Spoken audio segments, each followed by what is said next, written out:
Et la phrase que j'aime bien du bouquin The One Thing, c'est « Quelle est la chose qui, si elle est faite, rend le reste illusoire, plus facile à faire ?» Je vais quitter Paris pour pouvoir ouvrir la salle du temps à l'étranger.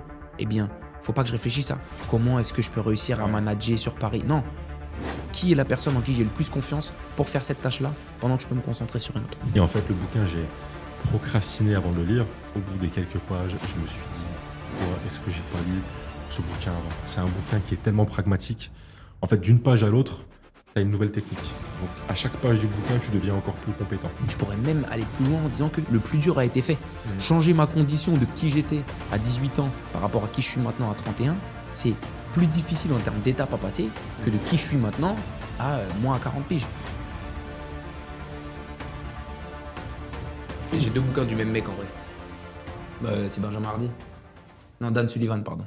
Ah, Dan Sullivan, ok. C'est Who Not How. Wanna how. C'est un bouquin du Bangladesh. Who Know How. Le frérot, il craque. T'es vrai? Vas-y. Salut à tous, j'espère que vous allez bien. On se retrouve aujourd'hui pour un nouvel épisode du podcast. Je m'appelle Pierre Mathieu, je suis le CEO du groupe La Salle du Temps et on se retrouve avec mon ami Didier. Didier, 31 ans, cofondateur de Innercare et de Ma Coiffeuse Afro. Aujourd'hui, on se retrouve pour un nouveau sujet. Et aujourd'hui, je voulais savoir quels étaient, sur ces dernières années, les 3 bouquins qui t'ont le plus impacté, sans les décrire, mais savoir pourquoi ou comment est-ce qu'ils t'ont impacté, ou comment tu les as implémentés par la suite dans ta vie. En vrai, il y en a plusieurs. Hein. Il y en a qui sont que je trouve ridicules aujourd'hui, mais en vérité, j'ai lu beaucoup de bouquins. Pour la petite histoire, moi, quand j'allais en cours ou travailler sur Paris, j'avais 2 heures de trajet à l'aller, 2 heures de trajet au retour. J'habitais sur la fin du RER A, donc j'avais du temps dans les transports en commun quand il y avait des problèmes sur la branche Cergy, pour ceux qui connaissent. Donc j'avais beaucoup de temps pour lire. Et c'était hors de question que je joue à Candy Crush dans les transports ou que je regarde une série Netflix. Donc j'ai beaucoup lu sur cette période-là. Et je me rappelle même qu'à une période, j'étais autour de 3-4 livres par semaine, parce que j'avais développé des compétences de lecture rapide et que j'avais une bibliothèque de livres longue à lire. Mais là, si je devais en retenir 3, je dirais qu'il y a, dont je retiens les concepts encore aujourd'hui, je dirais que c'est, je vais en citer un qui s'appelle Rework. Et en fait, c'est un bouquin sur la manière de travailler, sur le deep work, la concentration, donc le focus. Et je crois que dans ce bouquin-là, ils abordent pas mal de techniques pour mieux découper ses tâches. Et je crois que les 3 règles que je retiens déjà, c'est un truc tout simple. Hein, c'est le fait que une montagne est faite de petits cailloux. Donc si tu veux accomplir une grosse tâche, n'hésite pas à la découper en sous-tâches. C'est bête, mais il y a plein de personnes qui se sentent paralysées parce qu'elles sont confrontées à un gros projet et qu'elles ne savent pas par où commencer, alors qu'en vérité, il faut simplement commencer par poser la première pierre à l'édifice. Pour poser la première pierre à l'édifice, faut la découper. Faut découper la montagne en petites pierres, quoi. Je crois qu'il y a un concept qui vient de ce bouquin-là aussi, mais que je reprends d'un bouquin qui s'appelle GTD, donc Getting Things Done. Donc avoir les choses de fait, c'est la traduction du titre en français, qui dit qu'en gros, plutôt que de définir une to-do list, ce qu'il faut définir, c'est des first step list. Donc en gros, décrire la première étape pour chaque action. Tu vois, si tu mets faire un gâteau dans ta to-do list, eh ben, tu ne résous pas les premières étapes. Et la première étape, c'est déjà d'aller acheter les ingrédients pour faire ton gâteau. Peut-être qu'avant, c'est même de connaître la recette pour faire ce gâteau-là. Donc il y avait Rework. Dedans, je crois que c'est là-dedans que je découvrais les principes de Pomodoro. Donc, Pomodoro, c'est c'est une méthodologie de travail qui consiste à faire des sessions de 25 minutes de focus plein, où tu vas couper toute distraction ou notification pendant 25 minutes. Et après, tu as 5 minutes de pause. J'adore ça parce que ça te permet en fait de te lancer sur une tâche et de rentrer dans ta zone en fait. Et souvent ce qui se passait, c'est qu'au bout des 25 minutes, j'avais pas envie d'arrêter de bosser, donc je continuais T'étais dedans. Mon batch sur 1 heure, 2 heures, 3 heures selon la durée de la tâche. Mais au moins, ça me permettait de me dire, OK, voilà, là, c'est juste 25 minutes. Et après, j'arrête. Et souvent, ce qui se passait, c'est que je continuais parce que j'étais dedans. Ça parlait de plein d'autres choses sur le fait de revoir sa façon de travailler. C'est le moment où j'ai commencé à écouter des Alpha Wave aussi. Mhm. Pour travailler. Donc, c'est le fait de mettre des sons qui permettent la pleine concentration. Parce qu'en gros, c'est pas en écoutant des musiques avec des paroles que tu vas pouvoir te concentrer sur la tâche. T'appelles que ça t'es en comment, train de faire. Des Alpha Waves. Un peu comme Alpha Male Strategies. Tu te fous ma gueule. Non, c'est tout ce qui est Ouais, brown c'est- noise et tout. Ouais, c'est des bruits blancs et tout pour se concentrer. What's up, fellas? Et bah, tu sais quoi, à l'époque, j'avais découvert Brain FM. C'était un site internet qui vendait des. Il existe toujours? Il existe toujours? Ouais. Ok. Bah, je me rappelle que j'avais hacké, entre guillemets, j'avais réussi à récupérer les bandes audio parce qu'il fallait payer 7,99 € par mois pour pouvoir écouter leurs Alpha Waves. En fait, je les avais toutes téléchargées. Je les ai encore dans mon téléphone. Elle m'accompagne sur mes tâches les plus Encore compliquées. maintenant? Ouais, je les ai encore. Ok. Ouais. J'ai encore Brain FM sur mon téléphone. Donc, rework, ouais, sur la façon de revoir ma façon de travailler, ça m'a beaucoup apporté. Pour le focus et la priorisation, il y a un autre livre que j'ai bien aimé qui s'appelait One Thing. The One Thing, ouais. Ouais, The One Thing sur le fait de. Qui rejoint en vrai un petit peu.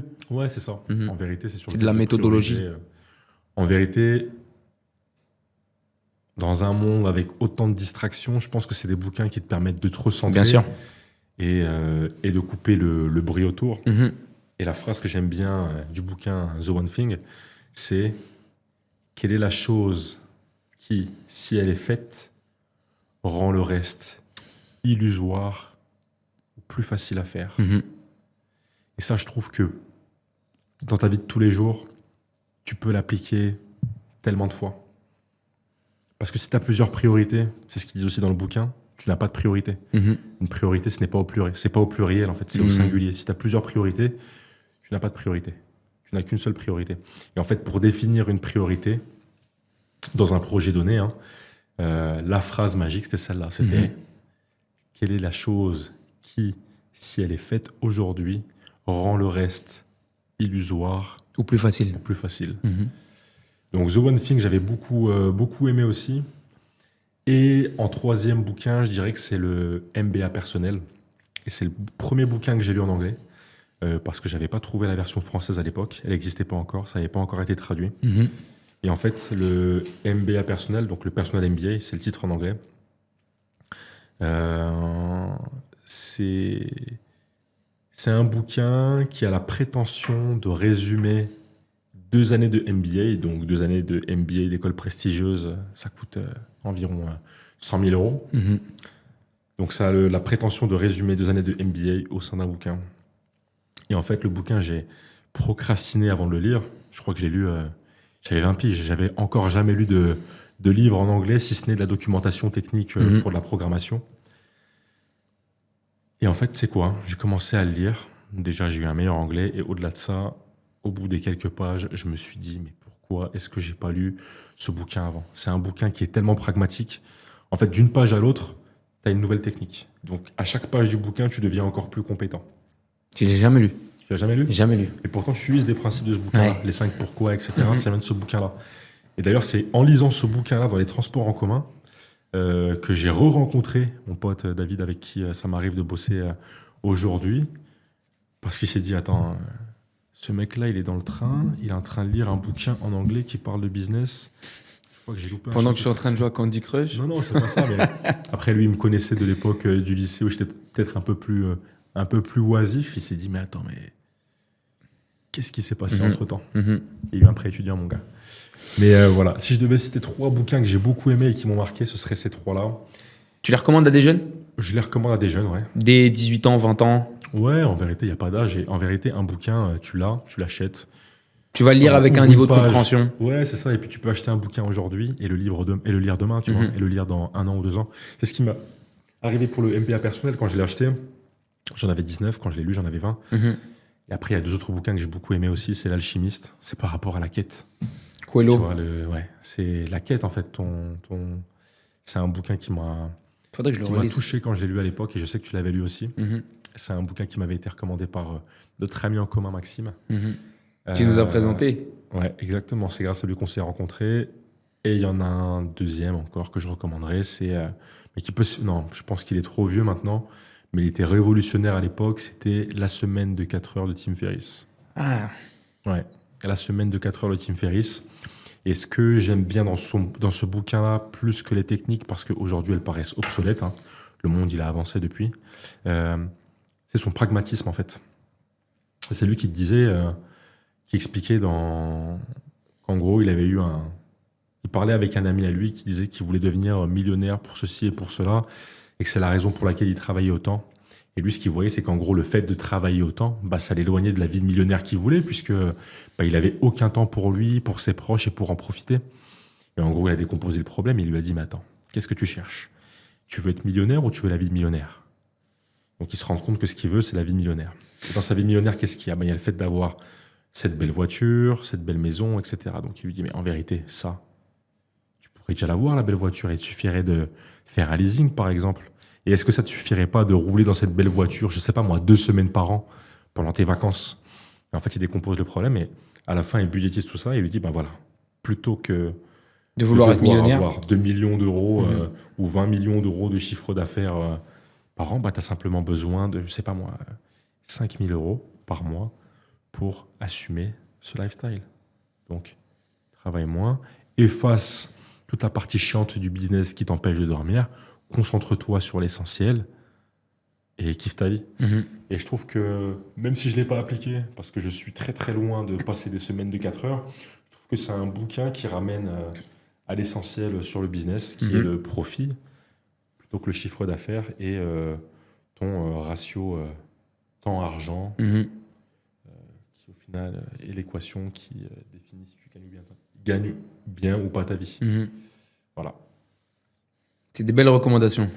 T'aimes bien? Mais Personal MBA, je me dis qu'il faudrait que je le lise un jour, parce que j'en ai entendu beaucoup parler, beaucoup plus avant. C'est vrai, je pense que moins, du coup, ces 4-5 dernières années.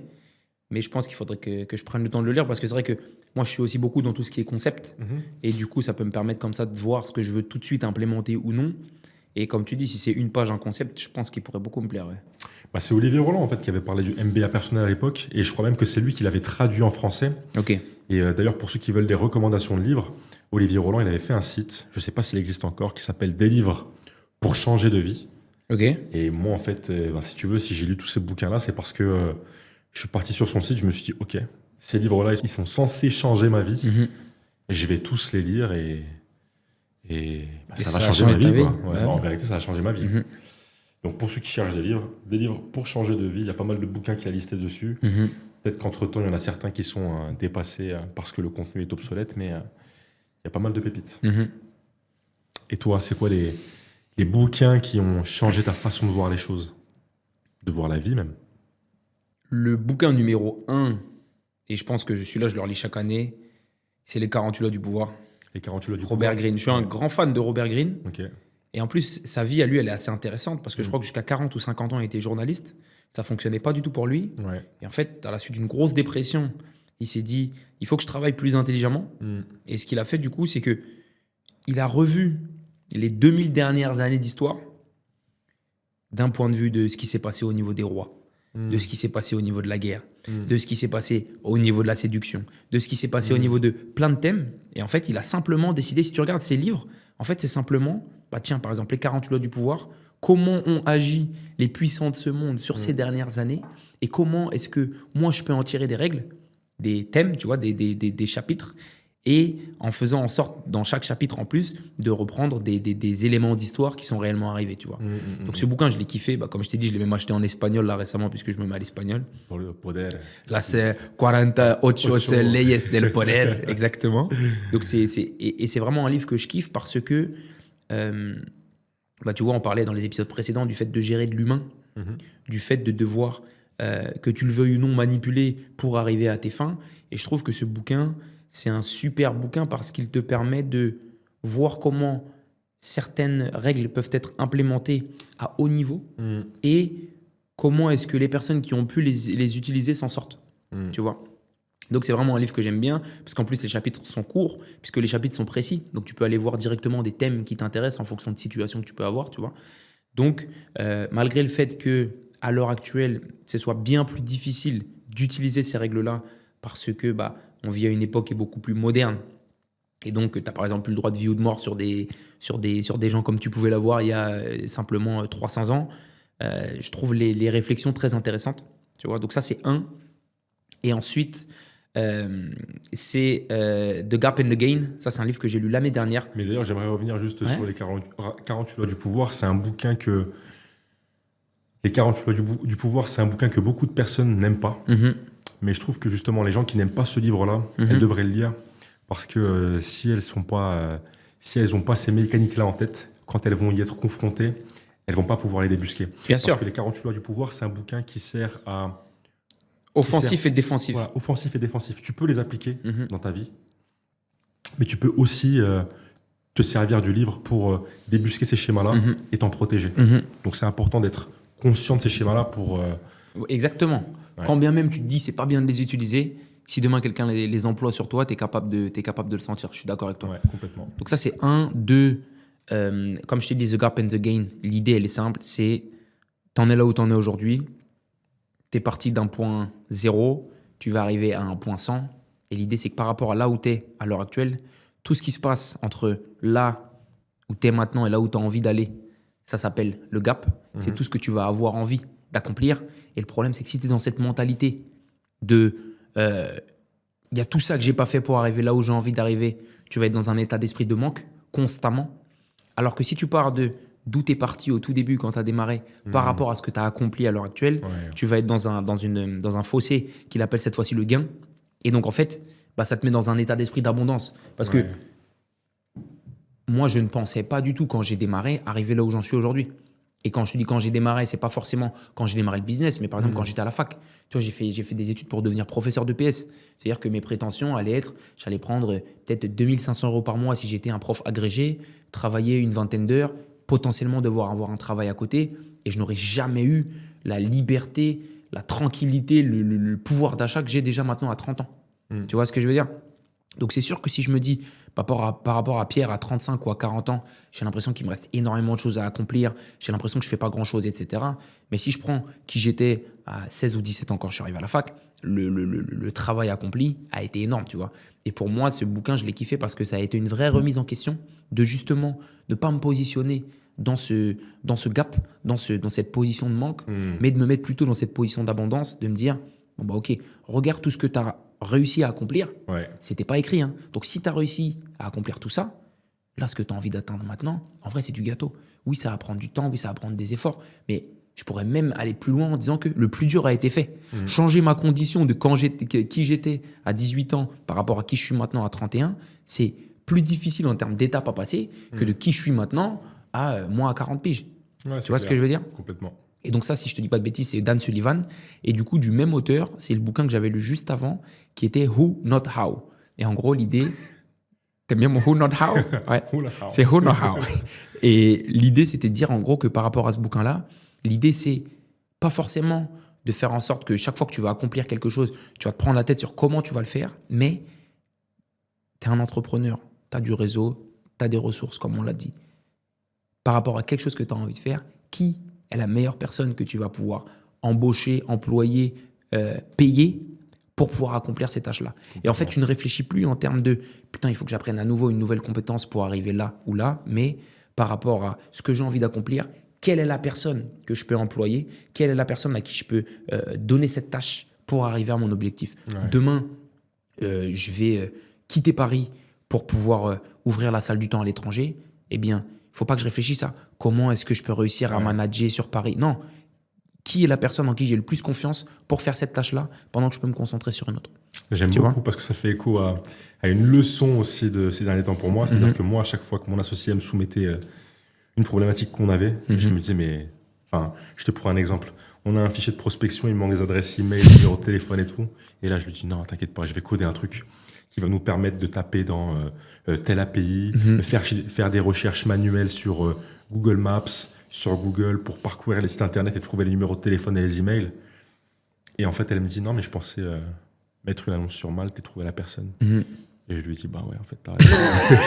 Puis on fait ça. Exactement. Parce que mon gars, si tu regardes mon Trello, c'est, on dirait un accordéon, le bordel. T'as des listes longues de trucs que j'ai à faire, que je dois prioriser, etc. Parce que j'ai tendance à me demander, à vouloir résoudre le problème et à me demander comment est-ce que je peux le faire moi-même. Tout seul, ouais. Alors qu'en vérité, aujourd'hui, j'ai les moyens de pouvoir déléguer ça à une Bien sûr. tierce personne. Et le fait de déléguer ça à une tierce personne, ça me permet Bien sûr. de me décharger mentalement et de me concentrer sur l'essentiel. Mhm. Et tu vois, quand tu dis ça, nous, par exemple, on l'a eu, je te prends aussi un exemple personnel du coup par rapport à la salle du temps, où quand on a ouvert notre nouveau club d'Alésia l'année dernière, l'idée au démarrage, c'était de coacher Willy et moi. C'est-à-dire qu'on allait ouvrir un nouveau club, coacher nous-mêmes pendant 1 mois, 2 mois, 3 mois, trouver des coachs, faire en sorte de petit à petit dans ces coachs-là trouver un gérant, faire en sorte que ce gérant-là puisse lui-même embaucher des coachs et que nous, petit à petit, on se retire du business. Mais en fait, si tu réfléchis, si on faisait ça, on faisait exactement la même chose qu'on faisait en 2018 dans le premier club à Asnières. Et en fait, au bout d'un moment, ça a été le fait de se dire, OK, qui est la meilleure personne qu'on peut utiliser pour faire ça? On est parti chercher dans notre réseau de coachs, on nous a recommandé quelqu'un, on a rencontré cette personne, fait des process d'embauche, il a commencé à bosser avec nous et au final, c'est lui qui a fait ce truc-là et nous, ça nous a donné la vision de se dire, en fait, maintenant, on peut ouvrir des nouveaux clubs sans avoir besoin de s'impliquer personnellement en termes de temps, en termes d'énergie, en termes d'argent. Enfin, en termes d'argent, mais du coup, pas le reste, tu vois. Et c'était vraiment ce truc de, on va pas se prendre la tête sur comment est-ce qu'on peut faire pour rentabiliser le plus vite possible et mettre un gérant et mettre des coachs, etc. Mais qui on peut mettre dans ce club-là pour pouvoir développer le club. Ouais. Et maintenant, c'est un modèle qu'on a développé et qu'on va développer sur les prochaines années. Who knows how. Who knows how. Mais ouais, c'est intéressant et ça me fait même rebondir sur mon expérience avec les banques où je voulais faire un maximum de rendez-vous avec des banques pour trouver la bonne, comparer, etc. et tout. Mais au bout d'un moment, je me suis dit, tu sais quoi, j'ai plusieurs offres bancaires là en main. Ouais. C'est bien, je regrette pas d'avoir fait, mais tu sais quoi, j'ai passé par un courtier. Je vais lui montrer les offres que j'ai reçues. Je vais le laisser lui mettre des banques en concurrence pour avoir la meilleure offre, parce qu'en vérité, c'est ça la finalité. Et je vais le laisser bosser lui. C'est pas mon métier, moi, d'aller chercher. Il va prendre sa com, et sa com, tu vas même pas la payer, puisqu'elle va être incluse dans le crédit qu'il va aller chercher. Mais bien sûr. C'est ça, ouais. Et en plus, il faut aussi savoir, pour aussi demain, vous voulez bosser avec un courtier, c'est que le courtier n'est rémunéré que sur de la com. Donc, il va pas bosser pour rien. C'est-à-dire que demain, s'il prend ton projet, c'est que ton projet, il y croit et il sait que lui, il a un intérêt financier parce qu'il sait qu'il va pouvoir aller avoir un accord d'une banque. Ouais, complètement. Mais ouais, c'est clair. Quelquefois, il faut avoir le réflexe de se dire non, c'est pas comment, c'est qui. Who know how. Et tu m'as vendu les 2 derniers livres là. Ouais. Et ce qui est marrant, c'est que les concepts, ils sont assez simples.